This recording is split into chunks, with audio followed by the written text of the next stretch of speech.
Have you ever felt the painful sting of being forgotten by someone you've given everything to? That moment when you stare at your phone, waiting for a response that never comes from your own child.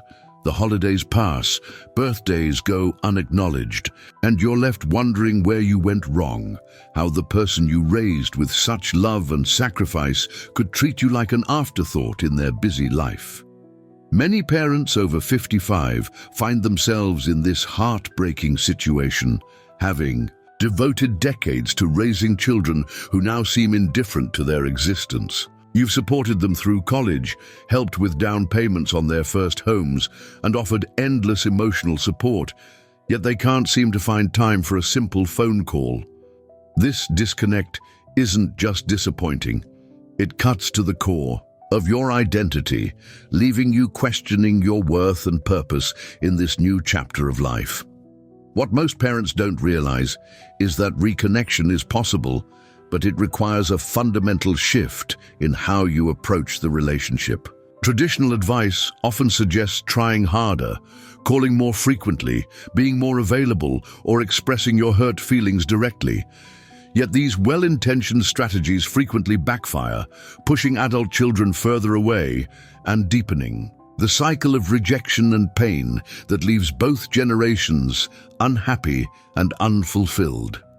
Today, I'm going to share 5 powerful reconnection strategies specifically designed for parents over 55 facing estrangement from their adult children. These research-backed techniques address the unique challenges of this life stage, when your identity, communication style, and expectations may need recalibration to build a healthier relationship. By implementing these strategies, thousands of parents have transformed painful estrangement into meaningful connection, not by demanding change from their children, but by making powerful internal shifts that naturally draw their family back together. Before we dive into these transformative strategies, understand that this journey isn't about placing blame or forcing communication. It's about reclaiming your sense of self-worth while creating space for a new kind of relationship to emerge. The path forward won't always be easy or straightforward, but with patience and the right approach, you can find your way back to meaningful connection with your adult children. If you're ready to move beyond pain and frustration, to build a relationship based on mutual respect rather than obligation, these 5 strategies will show you exactly how to begin.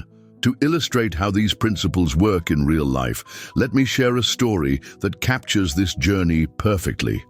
Gail, a 68-year-old retired school counselor and widow, sits alone in her living room, staring at her phone. It's been 3 weeks since she texted her son Warren about visiting, with no response.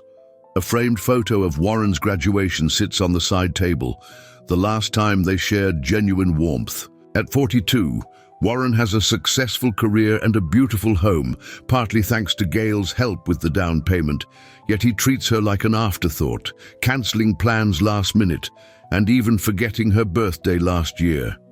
Another Sunday dinner, another no-show, Gail sighs, placing her phone face down on the coffee table. She had prepared Warren's favorite roast beef, setting the table for 2, as she did every month, hoping this time would be different.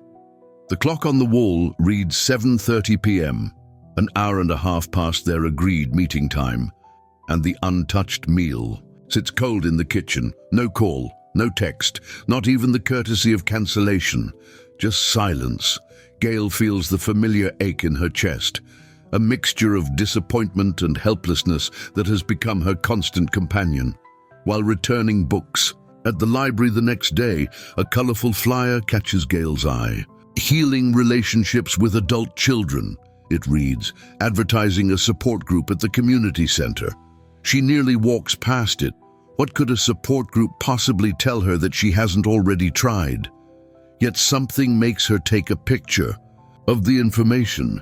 Perhaps it's desperation, or maybe the tiniest flicker of hope that things could be different. "I've tried everything else," she whispers to herself. "What do I have to lose?"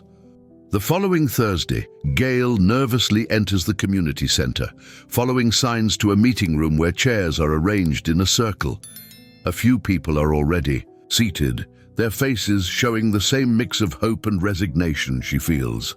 A tall, distinguished man with silver hair notices her hesitation at the doorway and walks over. "First time?" he asks with a gentle smile. "I'm Nathan. I facilitate this group. We're just about to get started. Would you like to join us?" Gail nods, taking a seat between an elegantly dressed older woman and a younger woman who keeps checking her phone anxiously. If you're finding this story relatable so far, please hit the like button and subscribe to our channel for more content that helps navigate the complex terrain of family relationships in your golden years. Now let's return to Gail's story and discover the 5 reconnection strategies that would transform her relationship with her son. "Welcome, everyone," Nathan says, standing in the center of the circle. "Whether this is your first time joining us or you've been with us for a while, I want to acknowledge the courage it takes to be here. Pain in a parent-child relationship cuts deeper than almost any other wound." He pauses, making eye contact with each person in the circle. "But I'm not here to just validate your pain. I'm here to offer you practical solutions." Gail shifts uncomfortably in her seat. She's heard promises before, from self-help books, from well-meaning friends who suggested she just give Warren space. None of it had worked. But something about Nathan's quiet confidence makes her want to believe him. Over the next several weeks, Nathan continues, we'll be exploring the 5 reconnection strategies for parents over 55. These aren't just theories, they're practical approaches that address the unique challenges we face as older parents. He walks to a whiteboard and writes Strategy 1, reclaim your identity beyond parenthood in clear letters. Many of us, Nathan explains, turning back to the group, have lost ourselves in our parental role. When our children were young, this was necessary and natural, but now it's actually hurting both you and your adult children. He pauses to let this sink in. Your children don't need or want you to be just their parent anymore. They need you to be a whole person with your own life, interests, and identity. The woman sitting next to Gail raises her hand. "I'm Deborah." She introduces herself with a warm smile. "I've been coming to these sessions for about 6 months now. When I first started, my daughter hadn't spoken to me in over a year." She looks around the circle. "I was constantly calling her, leaving messages, sending gifts, trying anything to get her attention." "And how did that work for you?" Nathan asks gently. Deborah laughs. "Terribly. Every attempt pushed her further away. I was the textbook definition of a desperate parent." She straightens in her chair. "But then I started focusing on myself. I picked up painting again, something I'd loved in college, but abandoned when I became a mother. I joined a local art class, started showing my work at community exhibitions." The younger woman who had been checking her phone looks up skeptically. "And that fixed everything. Sounds too simple." "I'm Heather," she adds, almost as an afterthought. "Not overnight," Deborah admits. "But something interesting happened. When my daughter saw on social media that I was painting again, exhibiting my work, she got curious. She actually called me, first time in a year, to ask about it. Our relationship is still a work in progress, but we talk every couple of weeks now." Nathan nods. What Deborah discovered is fundamental to our first strategy. When you build a rich, fulfilling life that doesn't revolve around your children, 2 things happen. First, you become more interesting to them as a person, not just as a parent. Second, and more importantly, your happiness no longer depends entirely on their validation. Gail thinks about her own life since retirement. She'd given up her community volunteering, let her garden go untended, lost touch with colleagues. Her days revolved around waiting for Warren to call or visit. With a pang, she realizes she wouldn't find herself very interesting either. "Your homework this week?" Nathan says, is to reconnect with something you used to love before your identity became consumed by parenthood. It could be a hobby, an interest, volunteer work, anything that used to bring you joy that you've let slide. When Gail returns home that evening, she walks through her backyard, looking at the overgrown garden beds she once tended with such care. Before Warren was born, gardening had been her passion. After his birth, it became something they did together. His tiny hands patting down soil around seedlings. After her husband died and Warren moved away for college, she'd kept it up, sending him photos of her prize-winning dahlias. Gradually, as Warren's responses grew shorter and less frequent, she'd let the garden go. Standing there in the fading light, Gail makes a decision. Tomorrow, she would start reclaiming this part of herself. Not for Warren, for herself. The following Thursday, Gail arrives at the community center a few minutes early. She's surprised to find Deborah already there, arranging chairs. "I noticed you last week," Deborah says. "First-timer, right? How was your homework assignment?" Gail smiles. "I spent the weekend clearing out my old garden beds. My back is killing me, but it felt good, really good." "That's wonderful," Deborah says. "Stick with it. This process works, but it takes time." As more people filter in, Nathan begins the second session. Today, we're discussing Strategy 2, the digital bridge. He writes it on the whiteboard. Many parents over 55 communicate in ways that unintentionally push their children away. Understanding generational differences in communication can be transformative. Heather sighs loudly. "My daughter expects me to text constantly. I hate texting. You can't have a real conversation that way." Nathan nods understandingly. Different generations have different communication preferences. Many of us grew up valuing long phone conversations or face-to-face visits. We express love through detailed questions and wanting to stay updated on every aspect of our children's lives. But that feels invasive to many adult children, Deborah adds. "I learned that sending my daughter multiple paragraph-long texts demanding responses was actually driving her away. Now I send brief messages about things we both enjoy, with no pressure to respond."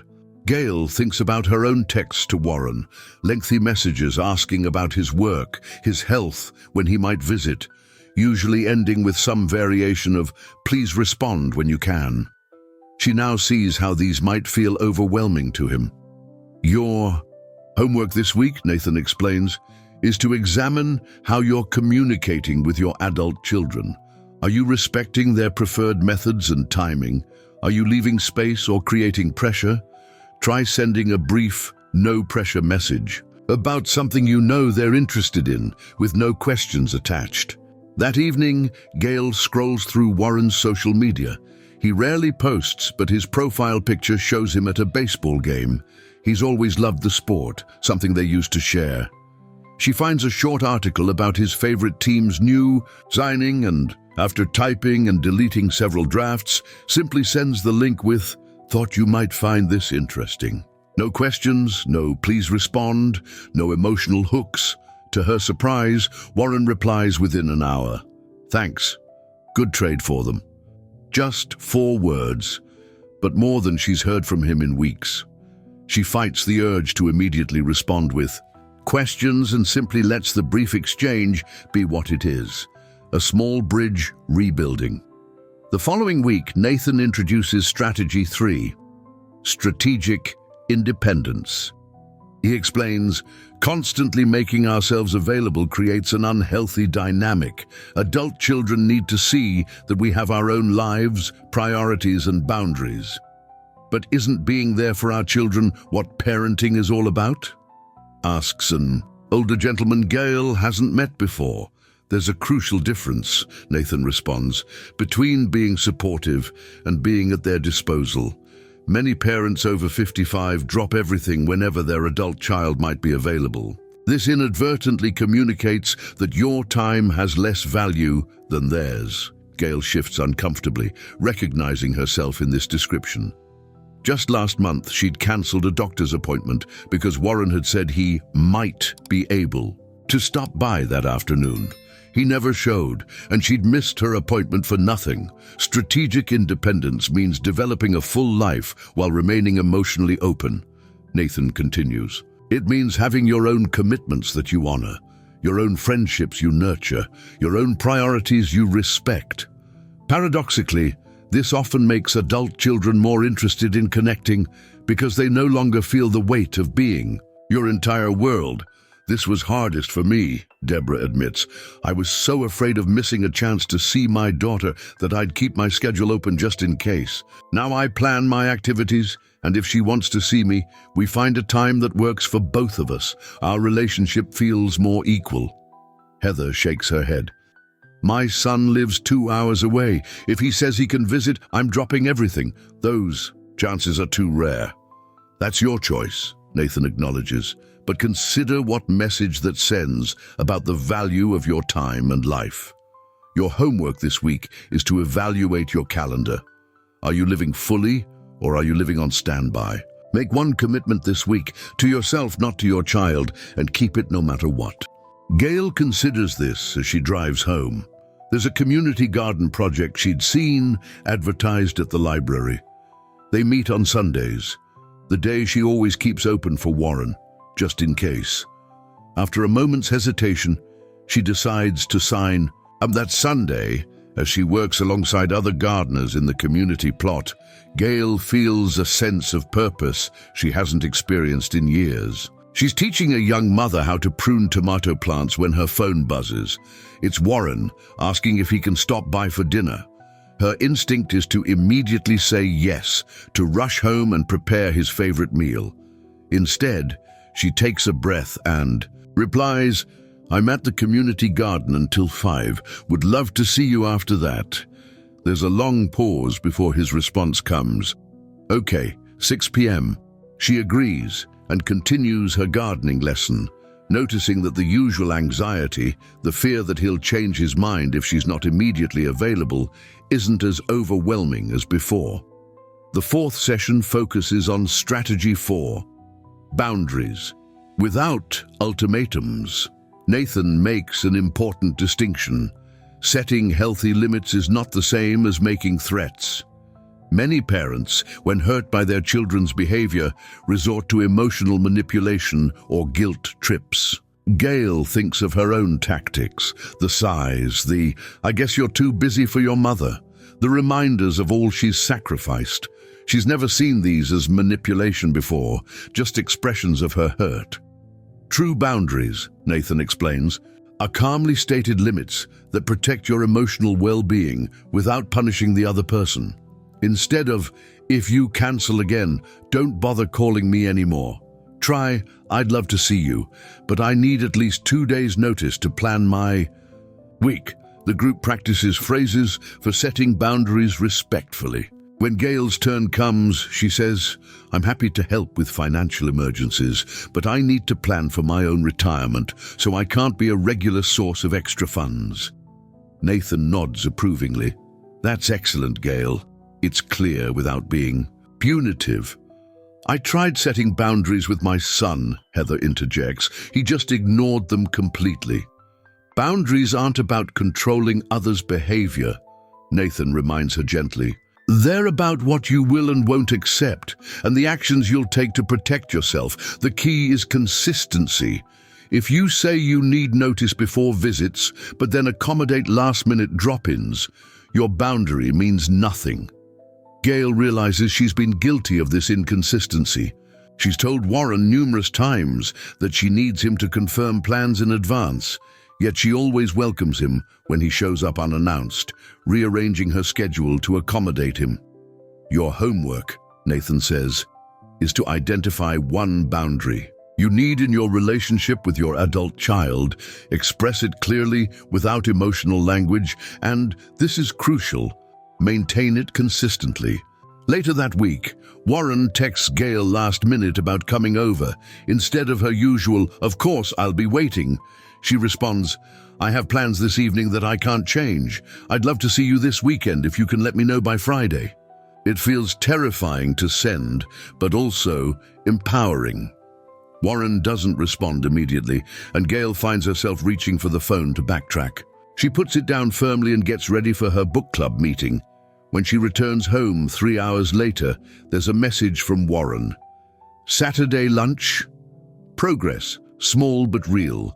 The 5th session introduces the final strategy. Recognition, without expectation.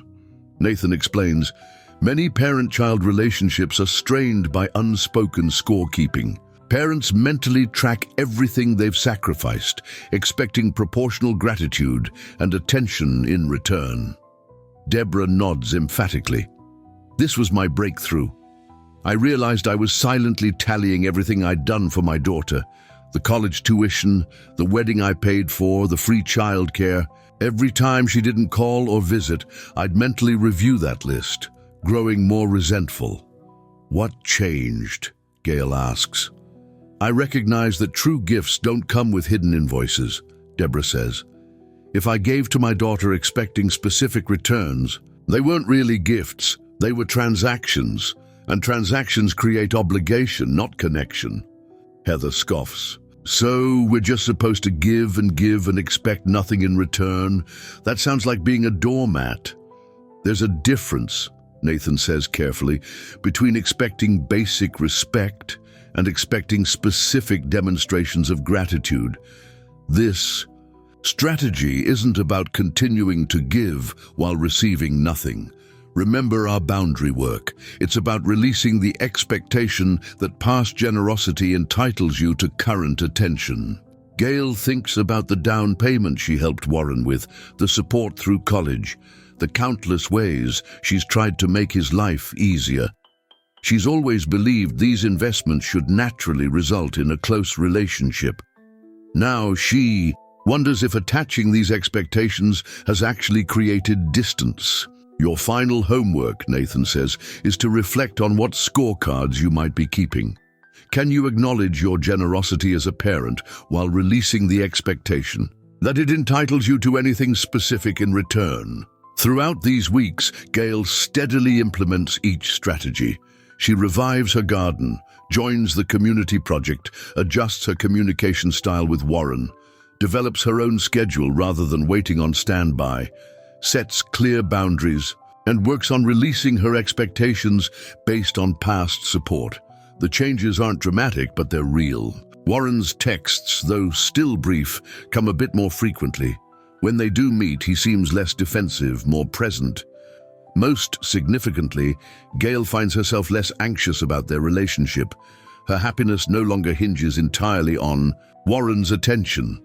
At the final group session, Nathan asks each person to share their progress. Heather remains frustrated, but acknowledges she's trying the techniques. Deborah reports continued improvement with her daughter, who now calls weekly without prompting. When it's Gail's turn, she shares something unexpected. Warren texted me yesterday, asking if I was free for lunch this weekend, she says, unable to keep the pleasure from her voice. But here's the difference. I had already committed to the community garden's spring planting event. Before these sessions, I would have cancelled in a heartbeat. Instead, I told him I could meet afterward. She smiles. And the amazing thing is, he adjusted his schedule to fit mine. That's never happened before. Nathan smiles warmly. That's wonderful progress, Gail. What you're experiencing illustrates how these 5 strategies work together as a system. By rebuilding your identity beyond parenthood, you became more interesting and less needy. By changing your communication patterns, you created space for Warren to respond without pressure. Through strategic independence, you demonstrated the value of your time. With clear boundaries, you established mutual respect. And by releasing expectations based on past support, you freed both yourself and Warren from the weight of implied obligations. It's not perfect, Gail admits. We still have awkward moments. Sometimes he doesn't respond to my texts. But I'm not devastated by that anymore because my whole sense of self-worth isn't riding on his response. That, Nathan says, is the true measure of success. If you're finding value in these strategies for reconnecting with your adult children, please subscribe to our channel for more insights on navigating relationships in your golden years. The day after the final session, Gail meets Warren for lunch at a small cafe near the community garden. She arrives with soil still under her fingernails despite her best efforts to clean up. In the past, she would have fretted about this, worried that Warren would think she wasn't putting enough effort into their meeting. Today, she simply accepts, and as evidence of her fulfilling morning. Warren is already seated when she arrives, scrolling through his phone. He looks up as she approaches, and she notices something different in his expression. Curiosity, perhaps. "Your garden thing, go okay?" he asks as she sits down. "Wonderful," Gail replies, consciously keeping her answer brief, rather than launching into the detailed explanation she would have given before. "We're preparing the community plots for summer vegetables. There's a family with 3 young children who've never grown their own food before. I'm helping them set up their first garden." Warren nods, and Gail resists the urge to fill the silence that follows. Nathan's voice echoes in her mind. "Comfortable silences are part of equal relationships. You don't need to manage the conversation." After a moment, Warren says, "You used to have those amazing tomatoes in our backyard. I remember eating them right off the vine when I was a kid." Gail feels a warm surge of pleasure at this unexpected memory. "Cherokee purples," she says. "They're still my favorites. I've planted some in my garden again this year." "Yeah?" There's genuine interest in Warren's voice. "Those were good." The conversation flows more easily than it has in years. Gail notices that when she doesn't pepper Warren with questions about his life, he actually volunteers information about a challenging project at work, about a movie he saw recently. She listens without interrupting, without offering advice unless he asks for it. Another technique Nathan emphasized. When Warren mentions the stress of his project deadline, her first instinct is to suggest solutions or remind him of how she handled similar situations during her working years. Instead, she simply says, "That sounds challenging. How are you handling it?" The look of surprise on Warren's face is subtle but unmistakable. He's not used to his mother asking rather than telling. He explains his approach to the problem, and Gail nods appreciatively. "That's a smart strategy," she says, meaning it. As they finish their meal, Gail feels contentment settle over her. The interaction isn't perfect. There are still awkward pauses, moments where old patterns threaten to reassert themselves. But it's undeniably different, better. "I should get going," Warren says eventually, checking his watch. In the past, Gail would have felt a pang of disappointment, might have tried to extend their time together. Today, she simply nods. "It was good to see you," she says, meaning that too. "I've got a book club meeting this afternoon, so I should be heading out as well." Again, that flicker of surprise crosses Warren's face. "Book club? That's new. I joined a few weeks ago," Gail explains. "We're reading East of Eden right now. It's been years since I read Steinbeck." As they walk toward the parking lot, Warren hesitates, then asks, "Would it be okay if I stop by next Sunday? Maybe around 4? The old Gail would have immediately said yes, regardless of her plans. The new Gail consults her mental calendar. "Sunday at 4 works perfectly," she says. "I'd love to see you then." They part with a brief hug that feels more natural than forced. Driving away, Gail realizes that for the first time in years, she's not leaving an interaction with Warren, analyzing every word, worrying about when she'll hear from him again.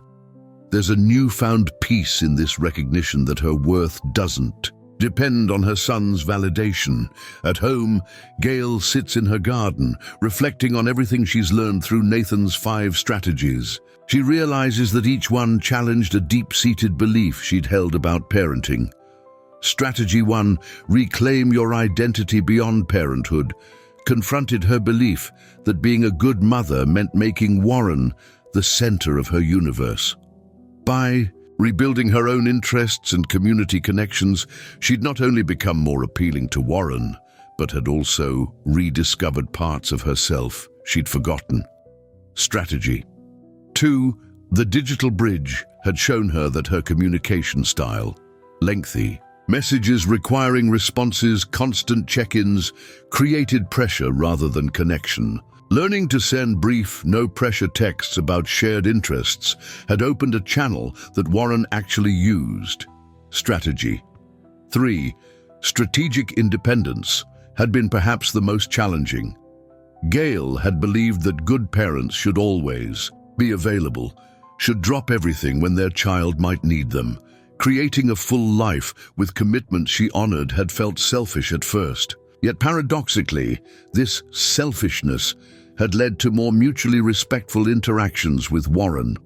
Strategy 4, boundaries without ultimatums, had revealed how her emotional reactions to Warren's behavior, the guilt trips, the reminders of past sacrifices, created defensiveness rather than closeness.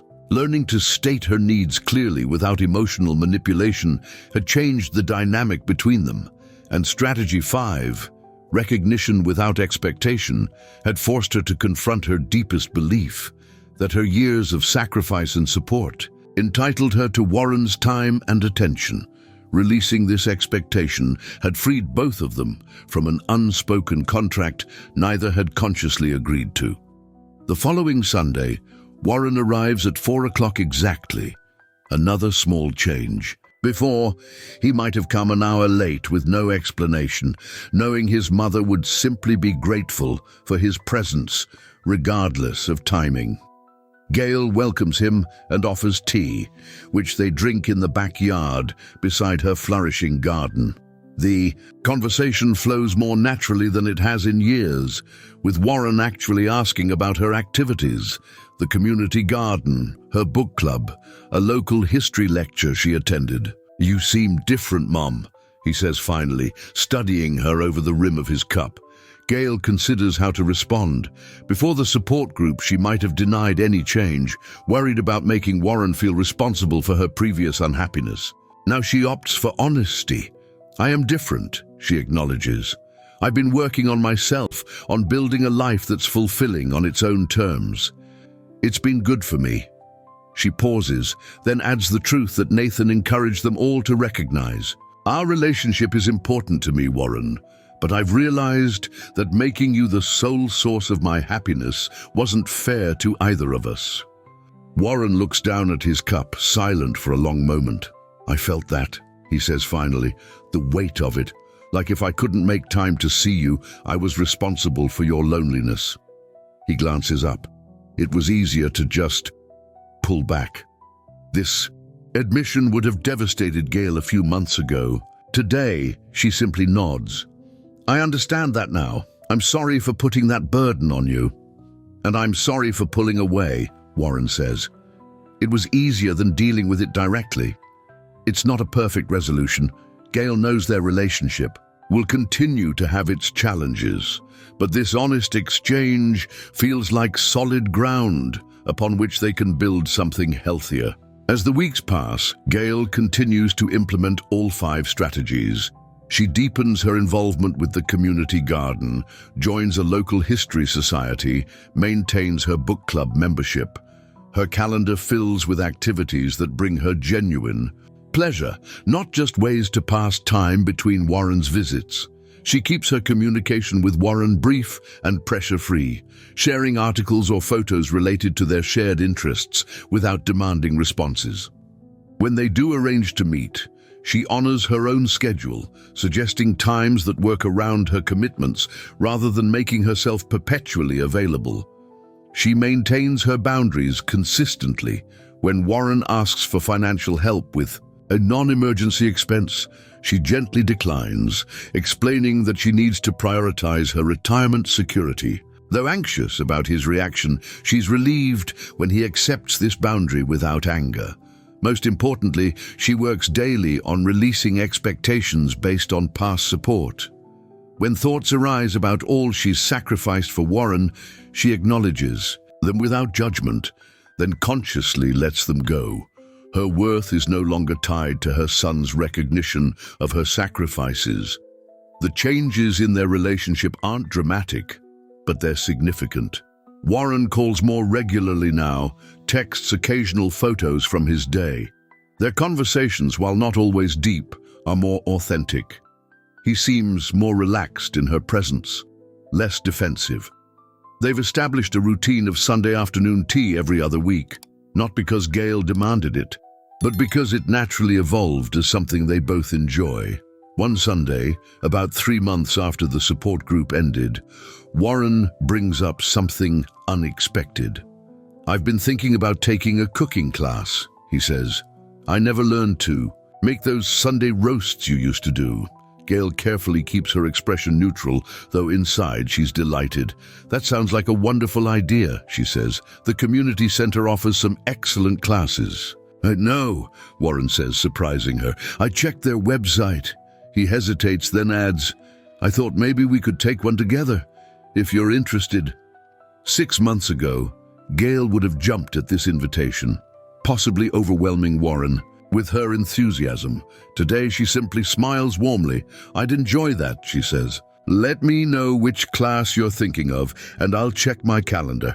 Warren nods, and they move on to other topics. But later, as she's walking him to the door, he pauses. "Thanks, Mom," he says, "for giving me space. I know things haven't been great between us for a while, but I've noticed how you're different lately." He shrugs, looking slightly uncomfortable with the emotional territory. "It's good. It makes it easier to want to spend time together." After he leaves, Gail sits in her garden, watching the sunset paint the sky in brilliant oranges and pinks. She thinks about how far she's come from that desperate woman who sat alone, waiting for a text that never came. What Nathan had promised in that first support group session had come true.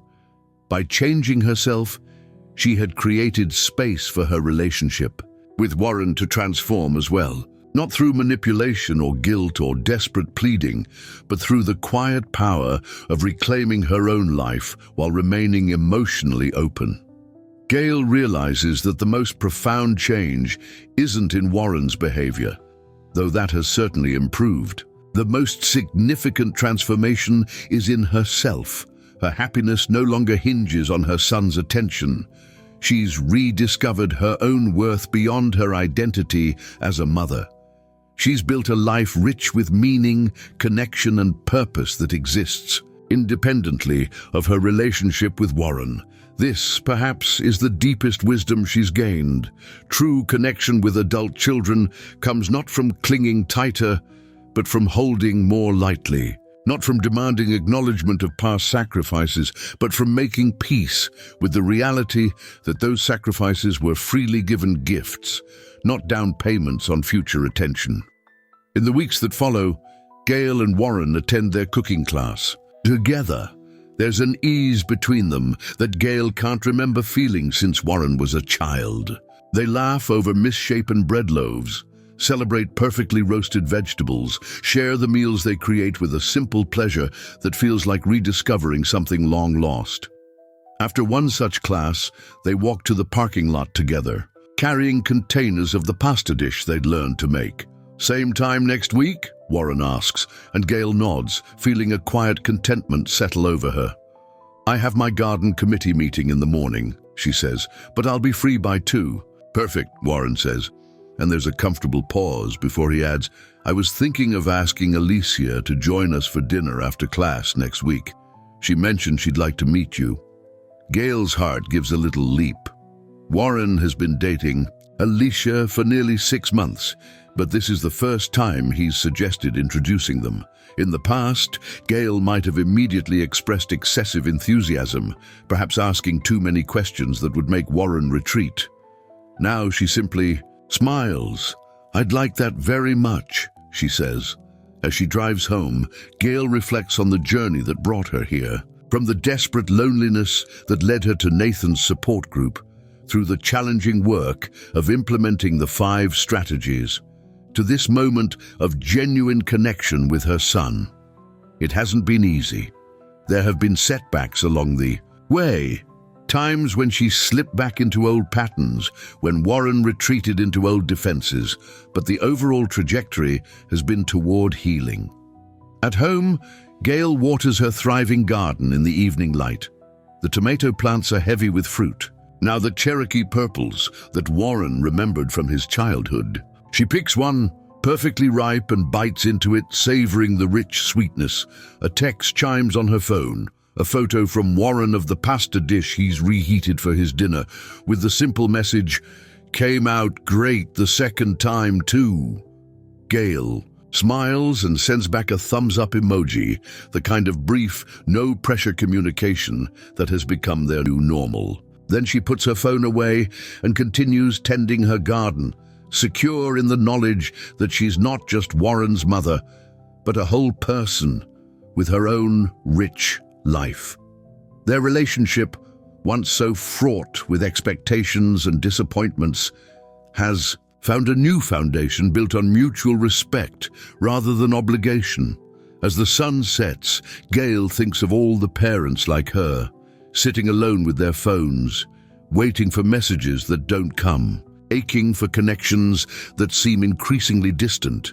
She wishes she could tell them what she's learned, that the path back to meaningful connection often means letting go of how you think the relationship should be and creating space for what it could become.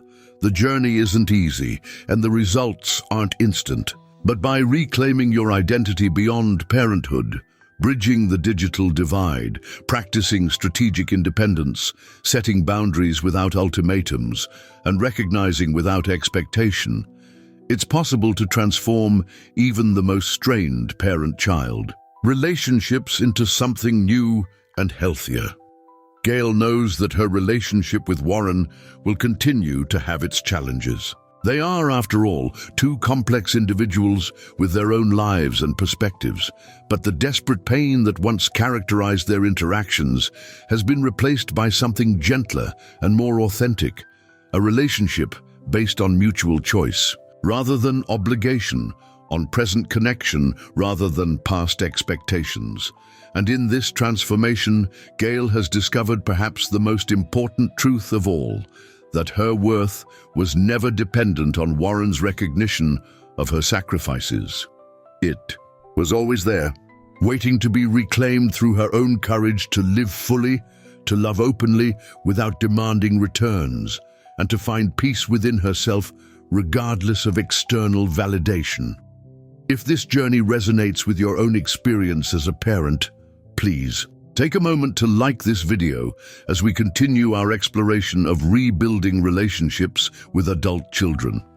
Rebuilding a relationship with an adult child is one of the most challenging journeys many parents over 55 will face. As we've seen through Gail's story, the path isn't straightforward or quick, but it is possible with the right approach. The 5 reconnection strategies: reclaiming your identity beyond parenthood, building digital bridges, practicing strategic independence, setting boundaries without ultimatums, and recognizing without expectation, create a framework for transformation that addresses the unique challenges of this life stage.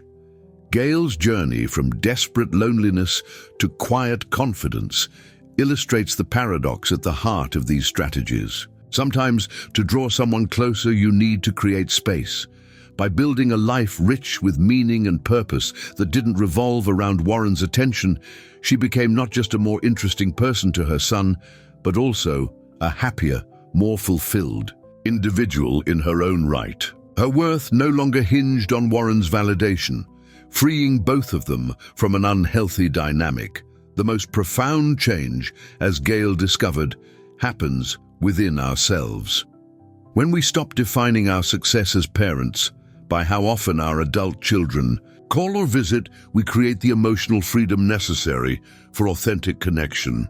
When we release the expectation that our past sacrifices entitle us to current attention, we transform obligation into choice. And when we build lives that are meaningful regardless of our children's recognition, we become the kind of parents adult children want to connect with, not out of duty, but out of genuine interest. Consider your own relationship with your adult children. Are you waiting by the phone, rearranging your schedule at a moment's notice, sending lengthy messages that demand responses? Are you subtly keeping score of all you've sacrificed, expecting proportional gratitude in return? Do you find yourself using guilt or emotional manipulation when hurt by their behavior? If so, you're not alone. These are natural responses to the pain of feeling forgotten by those we love most. But as Gail learned, these very responses often push our children further away. They create pressure rather than connection, obligation rather than choice. The strategies we've explored offer a different path, one that begins not with demanding change from our children, but with transforming ourselves. How might you begin implementing these strategies in your own life? Perhaps you could start by reconnecting with an interest or passion you've neglected, not as a way to impress your children or create conversation topics, but as a genuine reclamation of parts of yourself that parenthood may have overshadowed. Maybe you could examine your communication patterns, noticing where you might be creating pressure rather than space. You might consider where your boundaries need strengthening, or which expectations you're holding that could be gently released. The journey won't be perfect. There will be moments when you slip back into old patterns, when your adult children retreat into familiar defenses. Progress will rarely be linear, but with patience and consistent implementation of these strategies, you can create the conditions for a new kind of relationship to emerge. One based on mutual respect and choice. Rather than obligation, remember that the goal isn't to create a specific outcome, like weekly calls or regular visits. The goal is to transform the quality of whatever connection exists, while building a life that brings you fulfillment, regardless of external validation. By focusing on what you can control, your own actions, reactions, and choices, you free yourself from the heartache of trying to manage what you cannot, another adult's behavior. As you move forward, carry this wisdom with you. True connection with adult children comes not from clinging tighter, but from holding more lightly. Not from reminding them of all you've sacrificed, but from recognizing that those sacrifices were freely given gifts. Not from making them the center of your universe, but from creating a life so rich with meaning and purpose that they become curious about being part of it. This is the path Gail walked, from desperate loneliness to quiet confidence, from defining her worth by Warren's attention to finding it within herself. It's a path available to any parent willing to challenge their deepest beliefs about what successful parenting of adult children looks like. How will you begin your own journey of reconnection? What strategy resonates most deeply with your situation? What small step could you take today to create space for a healthier relationship with your adult children? The answers to these questions hold the potential to transform not just your relationship with your children, but your relationship with yourself.